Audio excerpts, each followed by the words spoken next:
Hey, it's X marks the spot, also known as the Rock Pirate. You are without doubt the worst pirate I've ever heard of. I'm rockhounding here at my favorite beach, and I thought I'd give you some tips on how to rockhound a beach. Here are a few things that I like to bring when I go beach hounding. So first, I've got my rock bag, and it might look fancy. It's a nice leather purse, which I got at Salvation Army for like $6. You can see it's kind of ragged. Inside, I've got a little plastic container, which I picked up at Dollar Tree, and that keeps my bag from disintegrating from all the salt water and sand, and I can pull this out when it's time to dump out my rocks.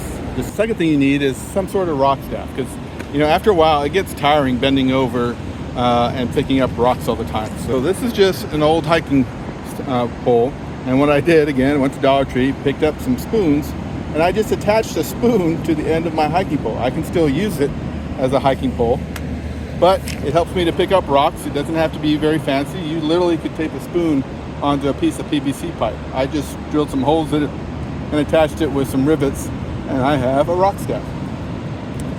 Now, when you're rock hounding the beach, it's best to rock hound when the rocks are wet. Down there is a good spot. And this is low tide. You see, most of the rocks are up here and dry. So if you're going to do dry rocks, you want a source of water to wet the rocks. I carry a spray bottle. I got the idea from Katie Did Rocks, and basically this is your average garden spray bottle. I pump it up and I just hang it on my belt, and that way I can get rocks wet. And what's nice about this is if I run out of water, I literally can pop the cap off, walk out in the surf, fill it back up, and I've got as much water as I need. And of course, a good pirate hat is helpful, but something to help protect you from the sun. All right, second tip. Trying to find rocks is much easier if they're wet. So searching down by the surf is a good idea, or having some water. If you're searching down by the surf, it's always good to walk with the sun at your back. That way, rocks will reflect and you'll be able to see them better. Let's go give it a try. All right, so this is the ideal situation where the tide's starting to come in. We've got a pebble patch in front of us, and I've got the sun to my back. It would have been nice if the sun's a little more directly overhead, but with the sun to my back, it's easier to see the rocks. Like, ooh, there's a nice...